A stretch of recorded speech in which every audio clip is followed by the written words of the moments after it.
आज करवा चौथ के दिन सुहागिन महिलाएं पति की दीर्घायु के लिए व्रत कर रही और शाम को चांद को अर्घ्य देकर और छलनी से पति का चेहरा देखकर व्रत तोड़ेंगी। वहीं कुंवारी कन्याएं मनोनुकूल पति की प्राप्ति के लिए इस दिन निर्जला व्रत रखकर तारों को देखेंगी, फिर व्रत खोलेंगी। आज हम आपको बताने जा रहे हैं करवा चौथ के व्रत में पढ़ी जाने वाली पूरी कथा। करवा चौथ की कहानी है कि देवी करवा अपने पति के साथ तुंगभद्रा नदी के पास रहती थी। एक दिन करवा के पति नदी में स्नान करने गए तो एक मगरमच्छ ने उनका पैर पकड़ लिया और नदी में खींचने लगा। मृत्यु करीब देखकर करवा के पति करवा को पुकारने लगे। करवा दौड़कर नदी के पास पहुंची। पति को मृत्यु के मुंह में ले जाते मगर को देखा। करवा ने तुरंत एक कच्चा धागा लेकर मगरमच्छ को एक पेड़ से बांध दिया। करवा के सतीत्व के कारण मगरमच्छ कच्चे धागे में ऐसा बंधा कि टस से मस नहीं हो पा रहा था। करवा के पति और मगरमच्छ दोनों के प्राण संकट में फंसे थे। करवा ने यमराज को पुकारा और अपने पति को जीवनदान देने और मगरमच्छ को मृत्युदंड देने के लिए कहा। यमराज ने कहा, मैं ऐसा नहीं कर सकता क्योंकि अभी मगरमच्छ की आयु शेष है और तुम्हारे पति की आयु पूरी हो चुकी है। क्रोधित होकर करवा ने यमराज से कहा, अगर आपने ऐसा नहीं किया तो मैं आपको शाप दे दूंगी। सती के शाप से भयभीत होकर यमराज ने तुरंत मगरमच्छ को यमलोक भेज दिया और करवा के पति को जीवनदान दिया। इसलिए करवा चौथ के व्रत में सुहागन स्त्रियां करवा माता से प्रार्थना करती हैं कि हे करवा माता, जैसे आपने अपने पति को मृत्यु के मुंह से वापस निकाल लिया वैसे ही मेरे सुहाग की भी रक्षा करना। करवा माता की तरह सावित्री ने भी कच्चे धागे से अपने पति को वट वृक्ष के नीचे लपेट कर रख था। कच्चे धागे में लिपटा प्रेम और विश्वास ऐसा था कि यमराज सावित्री के पति के प्राण अपने साथ लेकर नहीं जा सके। सावित्री के पति के प्राण को यमराज को लौटाना पड़ा और सावित्री को वरदान देना पड़ा कि उनका सुहाग हमेशा बना रहेगा और लंबे समय तक दोनों साथ रहेंगे। आइए सुनते हैं करवा चौथ व्रत की एक और पौराणिक कथा। बहुत समय पहले की बात है, एक साहूकार के 7 बेटे और उनकी एक बहन करवा थी।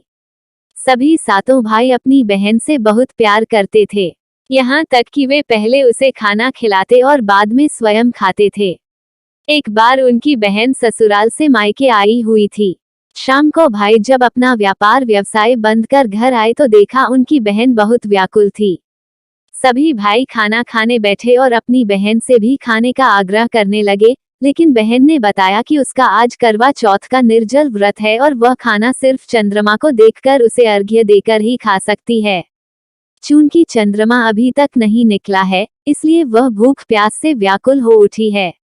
सबसे छोटे भाई को अपनी बहन की हालत देखी नहीं जाती और वह दूर पीपल के पेड़ पर एक दीपक जलाकर चलनी की ओट में रख देता है। दूर से देखने पर वह ऐसा प्रतीत होता है कि जैसे चतुर्थी का चांद उदित हो रहा हो। इसके बाद भाई अपनी बहन को बताता है कि चांद निकल आया है, तुम उसे अर्घ्य देने के बाद भोजन कर सकती हो। बहन खुशी के मारे सीढ़ियों पर चढ़कर चांद को देखती है, उसे अर्घ्य देकर खाना खाने बैठ जाती है। वह पहला टुकड़ा मुंह में डालती है तो उसे छींक आ जाती है। दूसरा टुकड़ा डालती है तो उसमें बाल निकल आता है और जैसे ही तीसरा टुकड़ा मुंह में डालने की कोशिश करती है तो उसके पति की मृत्यु का समाचार उसे मिलता है। वह बौखला जाती है। उसकी भाभी उसे सच्चाई से अवगत कराती है कि उसके साथ ऐसा क्यों हुआ। करवा चौथ का व्रत गलत तरीके से टूटने के कारण देवता उससे नाराज हो गए हैं और उन्होंने ऐसा किया है। सच्चाई जानने के बाद करवा निश्चय करती है कि वह अपने पति का अंतिम संस्कार नहीं होने देगी और अपने सतीत्व से उन्हें पुनर्जीवन दिलाकर रहेगी। वह पूरे 1 साल तक अपने पति के शव के पास बैठी रहती है, उसकी देखभाल करती है। उसके ऊपर उगने वाली सुईनुमा घास को वह एकत्रित करती जाती है। 1 साल बाद फिर करवा चौथ का दिन आता है। उसकी सभी भाभियां करवा चौथ का व्रत रखती हैं। जब भाभियां उससे आशीर्वाद लेने आती हैं तो वह प्रत्येक भाभी से, यम सुई ले लो, पिय सुई दे दो, मुझे भी अपनी जैसी सुहागिन बना दो, ऐसा आग्रह करती है। लेकिन हर बार भाभी उसे अगली भाभी से आग्रह करने को कहकर चली जाती है। सबसे अंत में छोटी भाभी आती है।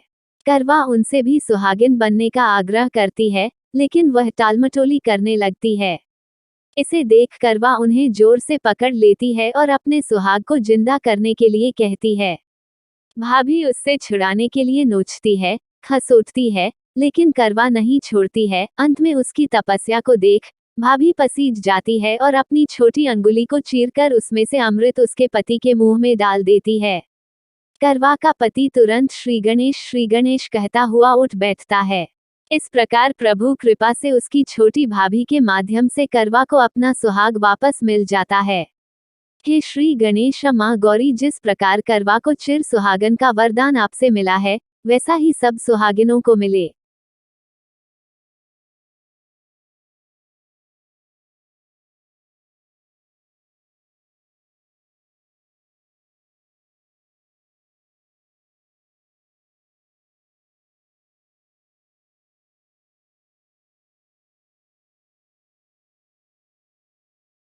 कथा सुनने के लिए आपका कोटि कोटि धन्यवाद। मिलते हैं अगली वीडियो में।